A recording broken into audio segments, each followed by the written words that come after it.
அதிமுகவினுடைய இரட்டை இலை விவகாரம் குறித்து தலைமை தேர்தல் ஆணையத்தினுடைய இறுதி விசாரணை தொடங்கியிருப்பதாக செய்திகள் வெளியாகியிருக்கிறது.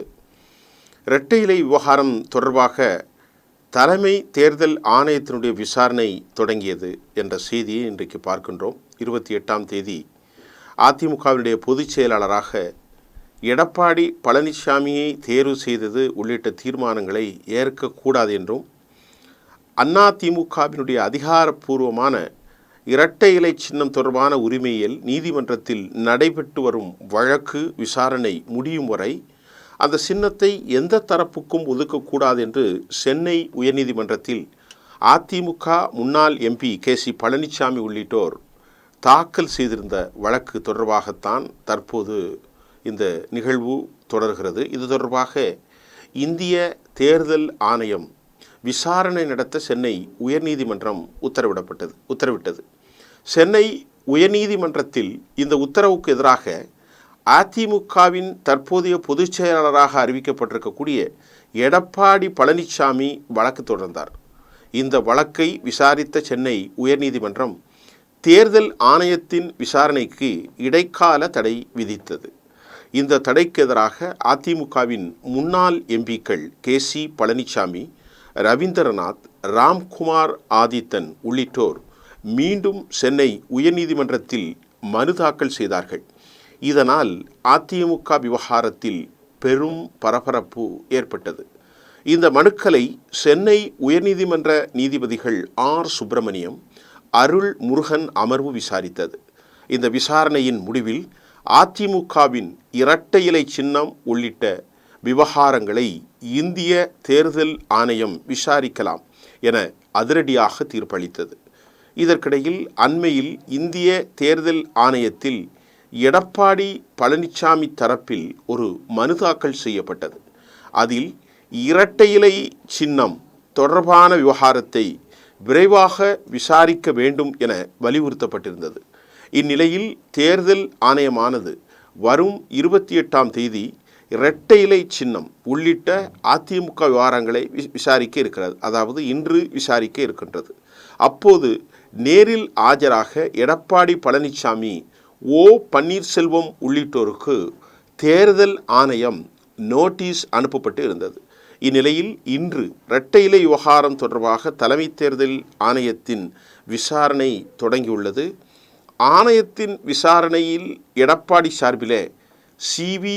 சண்முகம், ஓபிஎஸ் சார்பில் வழக்கறிஞர் ராஜலட்சுமி உள்ளிட்டோர் பங்கேற்றிருக்கிறார்கள். தொடர்கிற இந்த அதிமுகவின் கலவரத்திற்கான முடிவுகள் எப்போது வரும் என்றும் தெரியாத பட்சத்திலும் கூட தொடர்ந்து அதிமுக இந்த விவகாரத்தில் எடப்பாடிக்கு பின்னடைவு ஏற்படலாமோ என்று எண்ண தோன்றுகின்றது. குறிப்பாக சொல்ல வேண்டுமென்றால் சென்னை உயர்நீதிமன்றத்தில் புகழேந்தி தொடர்ந்த வழக்கை விசாரித்த நீதிமன்றம் இரட்டை இலை சின்னம் மற்றும் அதிமுக ஆகிய உட்கட்சி விவகாரம் தொடர்பாக தேர்தல் ஆணையம் விசாரிக்க தடையில்லை என்றும் ஏற்கனவே உத்தரவிட்டிருந்தது.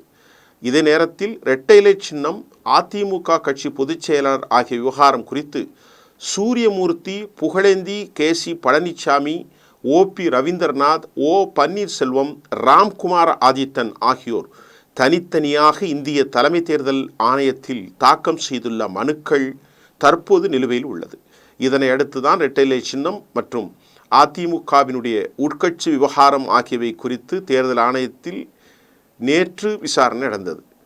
நாம் ஏற்கனவே சொன்ன மாதிரி சி.வி. சண்முகம் இது குறித்து என்ன பேசினார்? கட்சியிலிருந்து வெளியவர்கள், நீக்கப்பட்டவர்கள் கொடுத்துள்ள மனுவை உடனடியாக தள்ளுபடி செய்ய வேண்டும் என்று அவர் கூறியிருக்கிறார். உட்கட்சி விவகாரம் தொடர்பான நீதிமன்றத்தில் வழக்கு நிலுவையில் இருக்கும்போது தேர்தல் ஆணையம் இதில் தலையிட முடியாது என்று வலியுறுத்தப்பட்டது என்றும் கூறினார். ஆக இப்படி ஒரு சிக்கல் அங்கே சென்று கொண்டிருக்கிறது. ஒரு கட்சியில் பிளவு ஏற்பட்டால் சின்னத்தை யாருக்கு கொடுப்பது என்பதை முடிவு செய்வதுதான் சின்ன ஒதுக்கீடு சட்டத்தின் 15ஆம் பத்தியில் தெளிவாக உள்ளது. இந்த அடிப்படையில் விசாரணை நடைபெற்றது என்றார்கள். அதே போன்று ஓ. பன்னீர்செல்வம் தரப்பில் ஆஜரான அவரது மகன் ரவீந்திரநாத் கூறும்போது அதிமுக இரட்டை இலை விவகாரத்தில் இபிஎஸ்க்கு எந்த ஒரு அதிகாரமும் இல்லை. அதிமுக ஒருங்கிணைப்பாளர் ஓபிஎஸ் தான். உண்மையான அதிமுக அவர்தான் என்று அவர் சொல்லியிருப்பதில் ஒரு வலிமையான உண்மையும் இருக்கிறது. எனவே இரட்டை இலை சின்னம் மற்றும் அதிமுக கட்சி ஆகியவற்றை ஓபிஎஸ்க்குத்தான் ஒதுக்க வேண்டும் என தெரிவித்தோம் என்று கூறினார்கள். ஆகவே தலைமை ஒருங்கிணைப்பாளராக ஓபிஎஸ் இருக்கின்ற போது அவரை எப்படி வெளியே தூக்கி போட்டார்கள், எந்த அடிப்படையிலே அவரை வெளியேற்றினார்கள் என்ற கேள்வியும், அதற்கு முன்பாக அதிமுகவின் பொதுச் செயலாளராக திருமதி சசிகலா அம்மையார் இருக்கின்ற போது எந்தவித நடவடிக்கையும் அவரிடத்தில் கேட்காமல் இவர்கள் ஆட்களை வைத்து அவர் வெளியேற்றமும் உண்டான வழக்கும் தற்போது பெண்டிங்கில் இருந்து கொண்டிருக்கிறது. ஆக எடப்பாடி பழனிசாமி என்ன செய்ய போகிறார், இந்த வழக்கினுடைய விசாரணைகள் எதிர்பார்த்த அளவில் வராமல் சின்னம் முடக்கப்பட்டால் என்ன நடக்கும் என்பது தமிழ்நாட்டு அரசியல் களத்தில் தற்போது பெரும் பேச்சு பொருளாக இருந்து கொண்டிருக்கிறது. உண்மைதான்.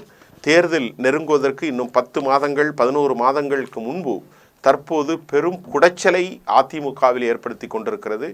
அவர்களுடைய பாரிய அழுத்தத்தோடு கூட்டாளியாக பயணிக்கும் பாரதிய ஜனதாவின் மத்திய தலைமை இதை உன்னிப்பாக கவனித்து கொண்டிருக்கிறது என்றும், இதை வைத்துகள் கூட சில நெருக்கடிகள் அதிமுகவுக்கு ஏற்படலாம் என்றும் பல அரசியல் விமர்சகர்களின் பார்வையை நாம் ஒதுக்கி தள்ளிவிட முடியாது என்பதே இந்த செய்தியினுடைய ஆழமான புரிதலாக இருக்கிறது. நன்றி.